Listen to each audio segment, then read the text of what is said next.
곡자는 성경에 7년 환란이 언급이 안 돼 있다 이렇게 말하는 분들도 있습니다. 그러나 기독교 종말론 교리에 가장 이슈가 되는 것은 7년 환란은 확실합니다. 성경에는 없는데 왜 중요한 이슈가 되고 있는가? 여러분, 삼위일체도 단어 자체는 없습니다. 성경에 휴거라고 하는 단어도 없습니다. 그러나 삼위일체에 대해서, 휴거에 대해서 암시하는 말씀이 아주 많습니다. 이사야 34장 16절에 너희는 야훼의 책에서 찾아 읽어보라. 이것들 가운데서 빠진 것이 하나도 없고 제 짝이 없는 것이 없으리니 이는 야훼의 입이 이를 명령하셨고 그의 영이 이것들을 모으셨음이라 라고 하셨습니다. 하나님의 말씀이 성경은 제 짝이 없는 것이 없다라는 것입니다. 그래서 성경을 관주 성경이라고 하는 것입니다. 꿰일 관자의 구슬주자입니다. 말씀 하나하나 짝을 찾아서 꿰인다는 뜻이 되겠습니다. 마태복음 24장의 말씀은 주님께서 직접 주신 종말론에 대한 아주 중요한 말씀입니다. 이 말씀은 주님께서 유월절 어린 양이 되시기 위해서 예루살렘을 방문하셨을 때에 성전을 보고 깜짝 놀라셨죠. 두 가지 이유 때문입니다. 하나는 성전의 화려함, 정치적인 목적으로 헤롯이 아주 화려하게 증축을 했습니다. 그런가 하면 또 하나는 성전에서 장사하는 사람들이었습니다. 그래서 주님께서 돌 하나도 도리에 남지 않고 다 무너질 것이다 예언을 했습니다. 그때의 제자들이 어느 때에 이런 일이 일어나겠습니까? 또 이런 일이 일어날 때에 징조가 무엇입니까? 라고 물어볼 때에 주님께서 종말에 대해서 51절까지 긴 내용으로 말씀을 주셨습니다. 7년 환란이라고 우리가 유추해 볼 수 있는 말씀이 이 마태복음 24장에 있습니다. 16절에 보면 그때에 유대에 있는 자들은 산으로 도망할지어다. 17, 18절에는 도망갈 때에 뒤로 돌이키지 마라. 집안에 물건 가지러 들어가지도 말고 밭에서 일할 때에 겉옷을 벗어났다고 해서 그 겉옷 주스러 돌이키지도 말고 도망가라 라는 말씀이 있습니다. 또 21절에는 이는 그때에 큰 환란이 있겠습니다. 창세로부터 지금까지 이런 환란이 없었고 후에도 없으리라. 창세부터 지금까지 또 앞으로도 없을 엄청나게 큰 환란, 이것이 바로 7년 대환란에 대한 예시가 될 것입니다. 또 15절에 보면은요, 그러므로 너희가 선지자 다니엘이 말한 바 멸망에 가증한 것이 거룩한 것에 선 것을 보거든 읽는 자는 깨달을진저 그때에 유대에 있는 자들은 산으로 도망할지어다 라고 했습니다. 그래서 7년 대환란을 공부하려고 하면은 다니엘서를 알아야 하는 것입니다.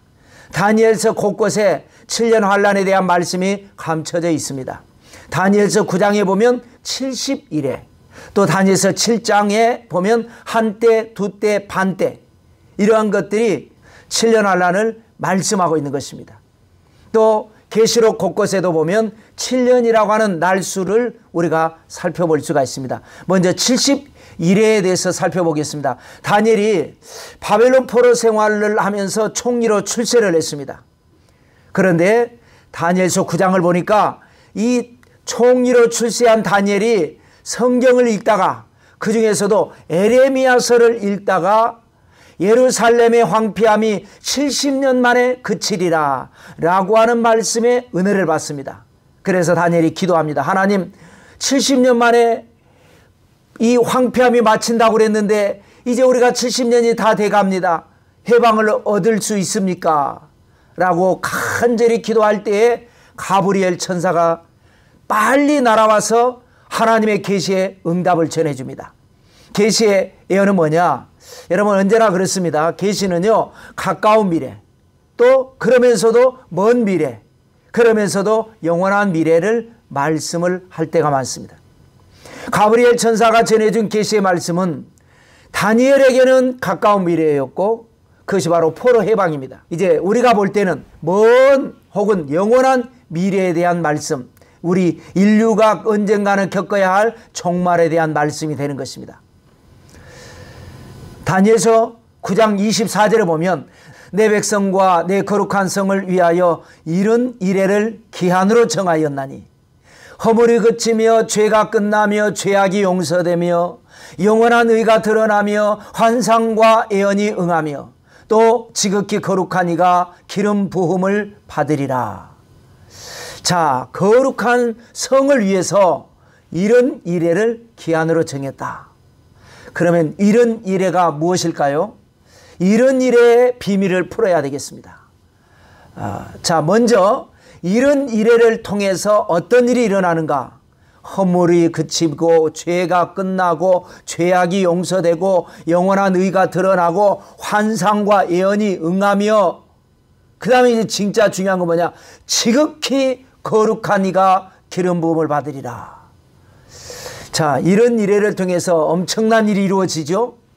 그 엄청난 많은 일들을 우리는 세 가지를 핵심적으로 꼽아볼 수가 있습니다. 그것이 무엇인가를 살펴봐야 되겠죠. 먼저 이런 이래는요, 이런은 우리 순수한 한국말로 70을 가리킵니다. 그리고 이래는 7날을 가리킵니다. 7날. 그래서 7,000을 49 하면은 490날에 대한 계시가 될 것입니다. 그런데 490일을 가지고 아무리 맞춰봐도 답이 나오지를 않습니다. 그런데 490일이 아닌 490년으로 본다면 계산이 나올 것 같습니다. 왜 490년이냐? 민수기 14장 34절에 보면 하루를 1년으로 환산하여 이라는 말씀이 있습니다. 성경은 하루가 1000년 같기도 하고 1000년이 하루 같기도 하고 하루가 1년이 될 수도 있고, 이렇게 성경은 말씀하고 있습니다. 그래서 490일을 490년으로 환산한다면 맞아떨어지는 내용이 많습니다. 그래서 70일에는 490년, 이 490년을 세 가지 세부 기간으로 나눠서 설명할 수가 있습니다. 그래서 이런 일에는요, 7일에 62일에 한 일에, 이게 합쳐지면 이제 이런 일회가 되는 거죠. 이것이 바로 이제 세 가지 사건 때문에 분류를 하는 것입니다. 당시 다니엘에게 있어서 7일에는 가까운 미래, 다시 말해서 바벨론 해방에 관한 내용이 되는 것입니다. 그 다음에 이제 62일에는 먼 미래, 예수 그리스도의 강림에 관한 사건이 되는 것입니다. 그 다음에 이제 한 일에는 또 아주 먼 미래, 우리 인류가 언젠가 맞아야 할 7년 환란에 관한 내용이 되는 것입니다. 25절에 보면요, 그러므로 너는 깨달아 알지니라. 예루살렘을 중건하라는 영이 날 때부터 기름 부음을 받은 자 곧 왕이 일어나기까지 7일에와 62일에가 지날 것이요, 그 곤란한 동안에 성이 중건되어 광장과 거리가 세워질 것이며 그랬습니다. 자, 이게 보면은 이제 두 가지 시점과 두 가지 기간을 우리가 살펴볼 수가 있습니다. 두 가지 시점은 뭡니까? 예루살렘을 중건하라는 영이 날 때, 이것이 시작 시점입니다. 예루살렘을 중건하라고 하는 어명이 떨어진다는 거죠. 그 다음에 그때부터 시작해서 기름 부음을 받은 자, 곧 왕이 일어나는 때, 이것은 이제 마침 시점입니다. 이 두 가지 시점에 두 가지 또 이제 기간이 나와요. 7일에와 61일. 즉, 이걸 합치면 69일에가 지날 것이다. 그래서 7일에는 포로가 해방되면서 예루살렘을 중건하라는 명령이 떨어지는 것이 바로 7일입니다. 그 다음에 이제 62일에는 메시아 강림, 이것을 바로 설명하기 위해서 이런 이래를 세 가지로 분류를 하는 것 중에 두 가지 나눈 거죠. 자, 예루살렘을 중건하라. 중건은 이제 다시 건설하라 라는 것인데요. 이것이 언제 떨어졌는가? 우리가 아는 대로 바벨론 포로로 잡혀있던 이스라엘이 고국으로 돌아올 때에 3차에 걸쳐서 귀환합니다. 1차는 고레스 칙령으로, 그 다음에 2차와 3차는 아닥사스다 1세의 칙령으로 돌아오게 됩니다. 그러면 이 세 번에 거쳤을 때 성을 중건하라고 하는 명령이 언제 떨어졌느냐? 그때 당시 왕의 공문서가 기록에 남아있지 않기 때문에 성경의 기록만 가지고 볼 때에 예루살렘을 중건하라는 것은요, 3차 때입니다. 왕의 비서실장이었던 느헤미야가 1차, 2차 포로 귀환했던 사람들이 이제 소식이 들려오지 않습니까? 야, 고국 땅에 와서 보니까 성이 허물어지고 불에 탔고, 그런 소식을 듣고 마음이 너무나 아파서 왕의 앞에서 얼굴에 수심이 가득하니까 왕이 너는 이렇게 얼굴에 수심이 가득하냐? 그래서 이제 핑계를 대는 거죠. 조상들의 묘가 있는 성읍을 제가 가서 건축할 수 있으면 좋겠습니다. 그래, 그러면 가서 건축해라. 갔다가 건축이 끝나면 다시 와서 나를 위해서 일을 하도록 해라. 이때가 바로 BC 444년 포로 3차 해방 때입니다. 이것이 바로 이제 시작 시점이 되는 것이죠. 그 다음에 이제 마침 시점은 기름 부음을 받은 왕 예수 그리스도가 일어날 때. 자, 시작 시점이나 마침 시점이나 옛날 기록입니다. 고대 기록입니다. 그러므로 정확한 날짜를 우리는 알 수는 없습니다. 예수님을 중심으로 BC와 AD로 우리는 나눠서 살고 있습니다. 그런데 이것도 사실 정확하지 않습니다. 예수님께서 언제 태어나셨는지 기록이 정확하지 않습니다.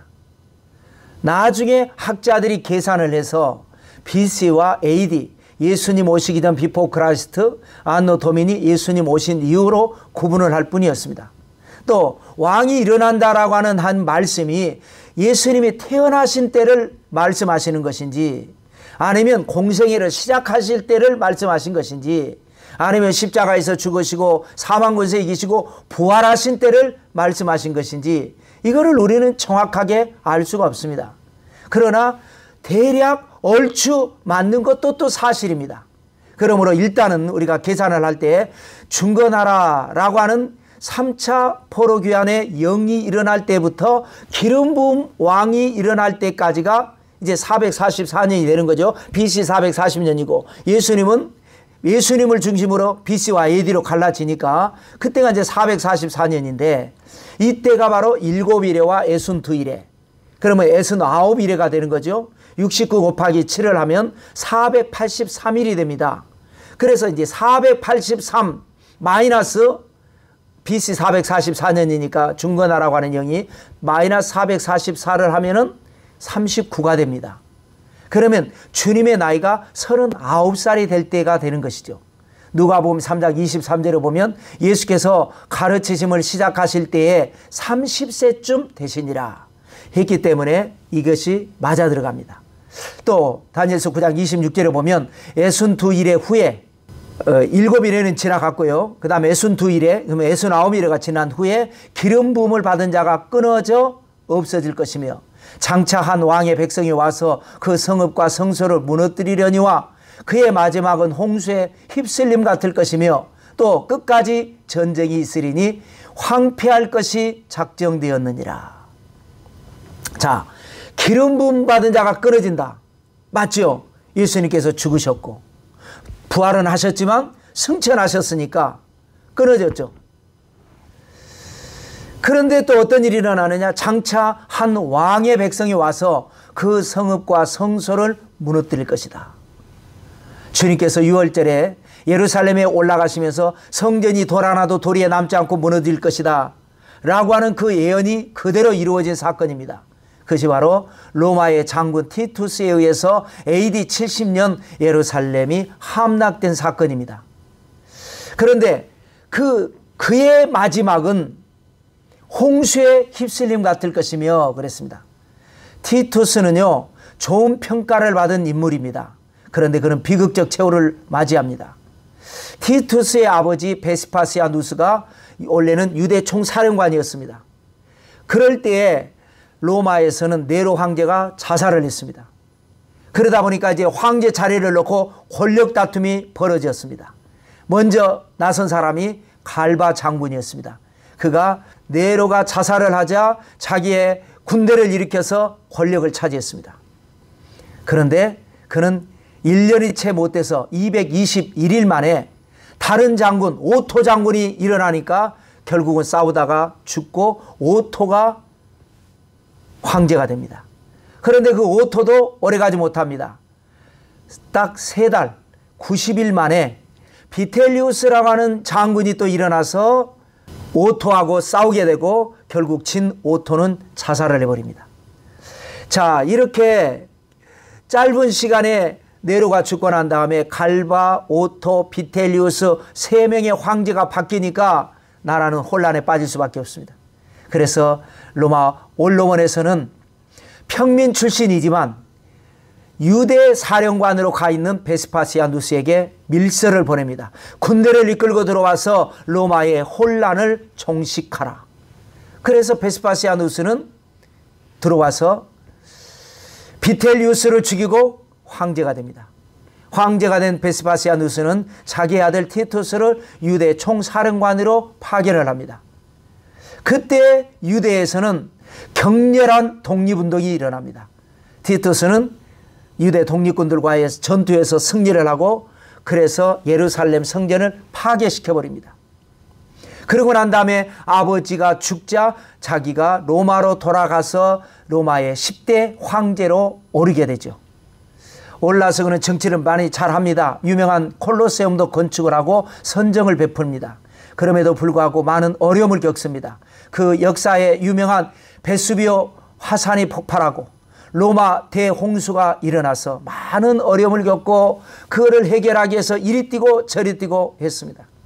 그러다가 피로 누적으로 인해서 황제가 된 지 2년 만에 전염병에 감염이 돼서 죽습니다.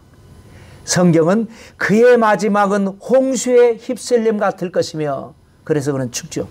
자, 그러면 계속해서 다니엘서 9장 27절에 보면요. 그가 장차 많은 사람들과 더불어 한 이레 동안의 언약을 굳게 맺고 그가 그 이레의 절반에 제사와 예물을 금지할 것이며 또 포악하여 가증한 것이 날개를 의지하여 설 것이며 또 이미 정한 종말까지 진노가 황폐하게 하는 자에게 쏟아지리라 하였느니라 하니라.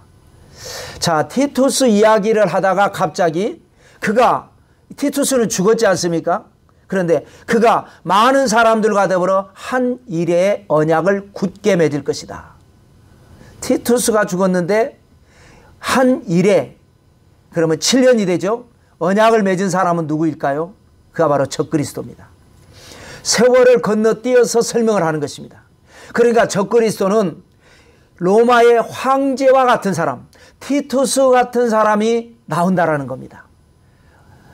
오늘날은 로마라고 하는 나라는 없습니다. 로마에서 나온 유럽연합이 있습니다. 이 유럽연합의 통합 지도자와 같은 사람이 아닐까 조심스럽게 생각해 볼 수는 있습니다. 지금은 통합의장보다 각 나라의 지도자들이 더 힘이 있습니다. 그러나 언젠가는 그때 가서는 강력한 리더십을 가진 통합의장이 등장을 할 것이다. 이렇게 생각을 합니다.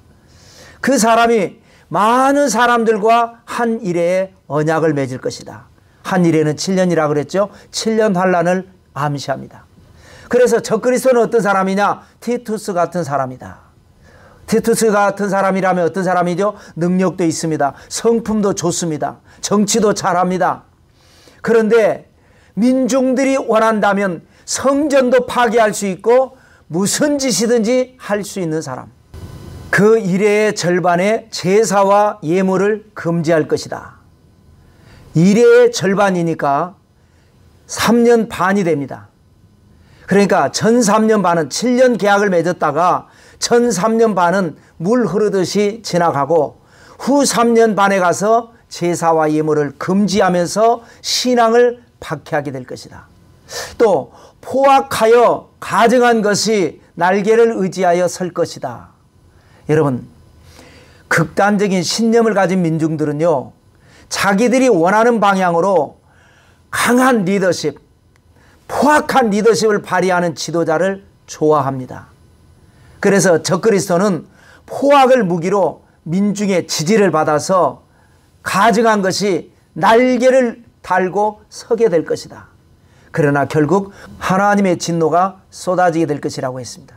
자, 이것이 다니엘서 9장 71에 7일에 즉 7년 환란에 대한 말씀이고요. 자, 두 번째로 한번 또 살펴볼 게 있다면 다니엘서 7장에 나오는 한때, 두때, 반때입니다.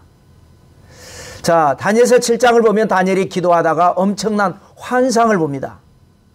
하늘에 네 바람이 큰 바다로 몰려가더라는 거죠. 그러더니 바다에서 큰 짐승이 넷이 나옵니다. 하나는 사자, 정확한 사자는 아니다. 사자 같고 그랬으니까요. 사자 같고, 두 번째는 곰 같고, 세 번째는 표범 같다. 네 번째는 좀 이따 얘기하기로 하고요. 자, 사자도요. 사자는 사자인데 날개를 달았어요. 독수리 날개를. 그러면서 또 뭐라 그러냐. 내가 보는 중에 날개가 뽑히더라. 이것은 바로 바벨론을 의미합니다. 바벨론은 사자같이 강하면서도 독수리같이 빠른 전술을 사용하는 나라였습니다. 그런데 바벨론은 다니엘이 보는 중에 멸망하죠. 다니엘이 보는 중에, 이 말은 뭐냐, 재임 중에 바벨론은 멸망합니다. 그래서 다음에 나온 나라가 페르시아라고 하는 나라인데 두 번째 짐승 곰을 말합니다. 몸 한쪽을 들었다. 한쪽을 들었다는 건 뭡니까? 한쪽으로 기울어졌다 이겁니다. 바벨론이라고 하는 나라는 메데와 파사, 그러니까 메디아하고 페르시아라고 하는 두 연합국에 의해서 멸망합니다. 그런데 처음에는 메디아 중심이었던 연합국이 시간이 바뀌면서 기울어지면서 페르시아 중심의 나라가 됩니다. 그 다음에 이제 세 번째로는 표범과 같은 짐승인데 이것도 새의 날개를 넷이나 달았습니다. 더 빠르게 달겠죠. 그리고 머리가 넷이라는 거예요. 머리라고 하는 건 권세를 의미하는 거 아니겠습니까? 그러니까 이 표범의 나라는 곰의 나라 페르시아보다 강하고 사자의 나라 바벨론보다 더 빠른 헬라, 알렉산더의 헬라 나라를 말합니다. 그런데 머리가 넷이다라고 하는 것은 뭐냐? 알렉산더는 4명의 부하 장군을 가지고 큰 전쟁에서 승리를 했고, 알렉산더가 갑자기 죽고 난 뒤에 이 헬라 제국은 4명의 장군들에 의해서 분할 통치가 이루어진 걸 말합니다. 그 다음에 이제 네 번째 짐승은 사자라는 것도 없고 곰이라는 것도 없고 표범이라는 것도 없고 호랑이라는 것도 없고 그야말로 감히 말할 수 없는 듣도 보도 못한 짐승입니다. 다니엘서 7장 7절에 보면 내가 밤 환상 가운데 그 다음에 본 넷째 짐승은 무섭고 놀라우며 또 매우 강하며 또 새로 된 큰 이가 있어서 먹고 부서뜨리고 그 나머지를 발로 밟았으며 이 짐승은 전에 모든 짐승과 다르고 또 10뿔이 있더라. 지금까지 세 나라들보다 모든 나라들보다 더 강한 나라 로마를 말합니다. 로마의 특징은 뭐냐? 10뿔입니다. 뿔은 권세를 말하고 혹은 권력을 의미합니다. 계시록 12장, 13장, 17장 3개 장에 걸쳐서 7머리 10뿔 가진 짐승이 나옵니다. 우리가 계시록 공부하려고 하면 이 짐승을 알아야 합니다. 머리가 7인데 뿔은 또 10개를 가졌습니다. 이 나라가 바로 로마라고 하는 나라입니다.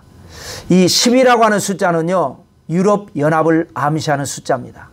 유럽연합은 로마에서 나오는 것입니다. 다니엘서 7장 17절에 보면 그 네 큰 짐승은 세상에 일어날 네 왕이라 해서 바벨론, 페르시아, 헬라, 로마.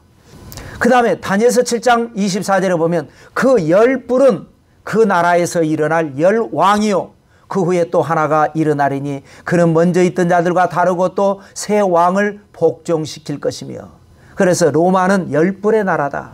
10뿔은 10명의 왕이 있는 나라다. 그래서 유럽연합을 우리는 생각을 합니다. 과거는 로마 제국이었는데 현대에 와서는 로마 제국은 멸망한 것 같지만 그 옛날 로마 지역에서 유럽연합이 지금 형성이 되고 있습니다. 그것을 다니엘은 하나로 본 것입니다. 10왕이 일어났다가 그 후에 또 하나가 일어난다. 이게 이제 통합 지도자죠. 그는 먼저 있던 자들과 다르다. 먼저 있던 자들은 세상을 호령하는 지도자입니다. 그런데 이 나중에 나온 지도자는 그들과 다릅니다. 세상을 호령하는 것이 아니라 하나님을 대적하는 사람이 될 것이라는 것. 다니엘서 7장 25절에 보면 그가 장차 지극히 높으신 이를 말로 대적하며 또 지극히 높으신 이의 성도를 괴롭게 할 것이며 그가 또 때와 법을 고치고자 할 것이며 성도들은 그의 손에 붙인 바 되어 한 때와 두 때와 반 때를 지내리라 라고 했습니다. 여러분, 자, 여기 보면 이제 먼저 때와 법을 고친다라고 하는 말씀에서요, 우리가 알아야 될 것이 뭐냐? 물론 좋은 쪽으로는 법도 고쳐야 되겠죠. 그런데 잘못된 것 쪽으로 고치면은 큰 문제가 될 것입니다. 그래서 잠언 22장 28절에 보면 내 선조가 세운 옛 지계석을 옮기지 말지니라 라는 말씀이 있습니다. 과거의 역사를 부정을 하고 그거를 전면적으로 고친다라는 것은 아주 위험할 수가 있다라는 것입니다. 자, 이것이 바로 적그리스도와 7년 환란에 대한 것인데요.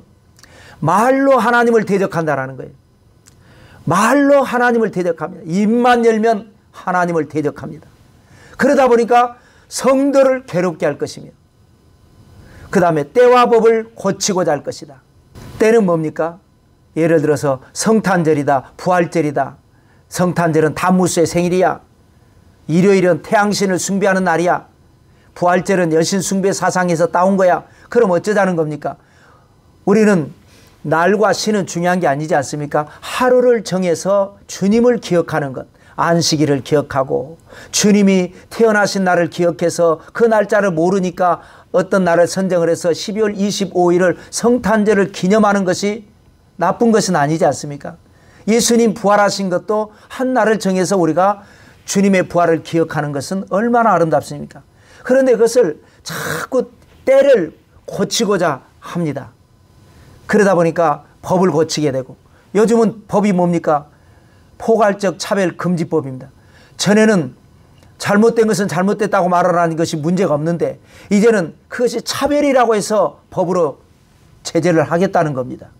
또 하나님이 정하신 창조 섭리에 의해서 남자와 여자가 결혼을 해서 자식을 낳는 것인데 동성간 결혼을 과거에는 불법이었는데 합헌으로 자꾸만 법을 고치고자 합니다. 그러다 보니까 교회 성도들은 반대를 하고 그러나 성도들은 힘이 없어집니다. 성도들은 그의 손에 붙임받아 한 때와 두 때와 반 때를 지내리라. 여러분이 한번 암산해 보시기 바랍니다. 한 때는 1년입니다. 그럼 1년과 두 때는 2년입니다. 2년과 반 때는 6개월입니다. 그러면 어떻게 됩니까? 1년과 2년과 6개월이니까 3년 6개월이 됩니다. 아까 우리가 공부할 때 다니엘서 9장에 한 일에 7년 환란이라 그랬죠. 적그리스도가 많은 사람들과 언약을 굳게 맺고 일회의 절반의 제사와 예물을 금지할 것이다. 그래서 일회의 절반은 3년 반이었습니다. 자, 그러면 적그리스도가 어떻게 됩니까? 26절입니다. 그러나 심판이 시작되면 그는 권세를 빼앗기고 완전히 멸망할 것이요. 심판이 시작되면 적그리스도는 권세를 빼앗깁니다. 심판은 최후 심판이 아닙니다. 7 대접 재앙 심판을 의미합니다. 그 다음에 다니엘서 7장 27절입니다. 나라와 권세와 온 천하 나라들의 위세가 지극히 높으신 이의 거룩한 백성들에게 붙임받으리니 그의 나라는 영원한 나라이라. 모든 권세 있는 자들이 다 그를 섬기며 복종하리라. 온 천하 모든 권세가 거룩한 백성에게 붙임받는다는 거예요. 전에는 교회와 성도가 박해를 받고 어려움을 당했지만 하나님께서 이제 심판을 하니까 모든 세상 권세가 거룩한 권세에게 이제는 복종을 합니다. 교회와 성도의 승리를 말합니다. 이것이 바로 환란이 시작되기 전 데려감을 당했던 사람들 이야기입니다. 환란이 끝나고 적그리스도가 완전히 멸망하고 무저갱에 들어가고 그러고 나면 지상 재림하시는 그리스도와 함께 세상에 나타난 성도들이 천년왕국 누릴 때에 모든 권세 있는 자들이 다 그를 섬기며 복종하게 될 것이다. 자, 그러면 이제 세 번째로 7년 환란을 의미하는 숫자들을 살펴보려고 합니다. 첫 번째로는 다니엘서 9장을 가지고 7일에 가지고 7년 환란을 풀었고요. 두 번째로는 다니엘서 7장 가지고 한 때, 두 때, 반 때를 가지고 7년 환란을 풀었습니다. 그럼 이제 이 세 번째는 주로 이제 계시록 쪽인데요. 또 그 외에 성경 전체적으로 7년 환란을 의미하는 숫자들을 한번 생각해 보려고 합니다. 자, 야곱이 사랑하는 라헬을 얻기 위해서 7년 동안 무보수로 일한 것, 물론 7년 환란은 아니지만 7년이라고 하는 숫자가 사랑하는 사람을 위해서 참고 견디는 시간을 한번 생각해 볼 필요가 있겠죠. 데려감을 당한 사람은 상관이 없겠지만 예수님을 믿었지만 기름 준비가 되지 않아서 버려둠을 당한 사람들이 그때서라도 깨닫고 사랑하는 주님을 위해서 그 시간을 견뎌내는 것, 이렇게 한번 생각해 볼 수도 있겠죠. 그 다음에 애굽에서 요셉이 바로의 꿈을 해몽해서 국무총리가 됐죠. 그 꿈이 뭡니까? 7년 풍년 뒤에 7년 흉년이 다가올 것. 왜 7년이라고 하는 흉년이 있을까? 장차 다가올 7년 환란에 대해서 자꾸 우리 안에 입력을 시키기 위해서 이런 직접적인 연관은 없지만 암시한 것 아니겠는가 생각을 해볼 필요는 있습니다. 그 다음에요, 엘리야가 3년 6개월을 가뭄을 예언한 적이 있죠. 그래서 3년 6개월 동안에 비 한 방울 내리지 않았던 시절이 있었습니다. 3년 6개월이면 한때 두때 반때 곧 7년의 절반입니다. 그런데 그 엘리야의 제자 엘리사, 갑절의 영감을 받은 엘리사는 7년 기근을 선포한 바가 있습니다. 엘리야와 엘리사의 예언을 한번 살펴볼까요? 야고보서 5장 17절에 엘리야에 대해서 이렇게 말합니다. 엘리야는 우리와 성정이 같은 사람이로되 그가 비가 오지 않기를 간절히 기도한 즉 3년 6개월 동안 땅에 비가 오지 아니하고 다시 기도하니 하늘이 비를 주고 땅이 열매를 맺었느니라. 그 다음에 이제 엘리사 7년 기근은요, 열왕기하 8장 1절입니다. 엘리사가 이전에 아들을 다시 살려준 여인에게 이르되 너는 일어나서 내 가족과 함께 거주할 만한 곳으로 가서 거주하라. 야훼께서 기근을 부르셨으니 그대로 이 땅에 7년 동안 임하리라 하니 라고 말씀하셨습니다. 자, 그 다음에 이제 계시록 11장에 보면요, 성소에서 경배하는 자들을 측량하라. 우리가 지난주에 공부를 했죠. 왜 측량하라는 거냐? 이제 보호하기 위해서. 그런데 성전 마당은 측량하지 마라. 왜? 이방인에게 42달 동안 성전을 짓밟을 권세를 줬다. 42달이면요 3년 6개월이 됩니다. 그것이 바로 한 일의 절반이고요. 그때에 계시록 11장 계속 얘기하는 겁니다. 그때에 두 증인이 등장을 합니다. 감람나무라고도 하고 두 촛대라고 하는 두 사람의 선지자가 등장을 해서 42달 동안 이방인들이 와서 거룩한 성을 짓밟을 때에 그때 이 두 선지자가 나와서 예언활동을 하는데 그 예언활동의 기간이 1260일이다. 이런 말씀 공부했죠. 우리가 1260일을 30일로 나누면요, 그때는 지금은 우리가 30일도 있고 31일도 있고 2월은 특별하게 28일 29일이 있지만 그때는 모두가 다 30일이었습니다. 30일로 나누면 42달이 되고 이것이 3년 6개월이 됩니다. 다시 다니엘서 마지막 장 마지막 내용을 살펴보면요, 다니엘서 12장 9절을 보면 그가 이르되 다니엘아 갈제다. 이 말은 마지막 때까지 간수하고 봉함할 것이니라. 많은 사람이 연단을 받아 스스로 청결하게 하며 희게 할 것이나 악한 사람은 악을 행하리니 악한 자는 아무것도 깨닫지 못하되 오직 지혜 있는 자는 깨달으리라. 매일 드리는 제사를 폐하며 멸망하게 할 가증한 것을 세울 때부터 1290일을 지낼 것이요 기다려서 1335일까지 이르는 그 사람은 복이 있으리라. 너는 가서 마지막을 기다리라. 이는 내가 평안히 쉬다가 끝날에는 내 몫을 누릴 것임이라. 자, 계시록에는 아까 뭐라 그랬죠? 1260일, 이것이 바로 42달, 이것이 3년 6개월 일이었죠. 근데 여기 다니엘서에서는 한 달, 그러니까 30일이 더 많은 1260일이 아니라 1290일에 대해서 언급합니다. 그러면 7년 환란이 아닌가? 비슷하긴 합니다. 매일 드리는 제사를 폐하며 멸망하게 할 가증한 것을 우상이죠 세울 때부터 1290일을 지낼 것이다. 그런데 기다렸다가 1290일까지 버틴 사람은 복이 있다. 그 7년 환란 기간을 잘 이긴 사람은 또 복이 있다라는 거죠. 그런데 사실 1260일도 정확히 3년 6개월이 아니지 않습니까? 지금 우리는 1년을 365일로 보내고 있습니다. 이 365일 곱하기 3년을 하면 1095일입니다. 그리고 이제 6개월이 있죠. 6개월은 182.5일 합치면 1277.5일입니다. 그러니까 다니엘 시대 이후 그리고 요한 시대 이전, 그때가 바로 율리우스 카이사르라고 하는 로마의 집정관이 1년을 365일로 정했습니다. 그 전에는 그러지 않았습니다. 정확한 날짜가 없기 때문에, 그래서 고대 시대에 대한 것은 날짜를 정확하게 계산이 불가능합니다. 자, 정리하겠습니다. 다니엘서 9장에는 적그리스도가 등장을 해서 한 이래 동안 언약을 맺는데, 이래의 절반 제사와 예물을 금지하고 포악해서 가증한 날개를 의지해서 서게 된다, 이렇게 했고요. 다니엘서 7장은 7머리 10뿔 가진 짐승, 그가 등장을 해서 지극히 높으신 하나님을 대적하고 성도들을 괴롭게 하는데, 그 기간이 한때 두때 반때다, 3년 6개월이죠. 그 다음에 계시록 11장에서는 성소에서 경비하는 자들을 측량해라. 그거는 지켜야 되니까, 보호해야 되니까. 성전 마당만 밟는 거는 측량하지 말고 내버려 둬라.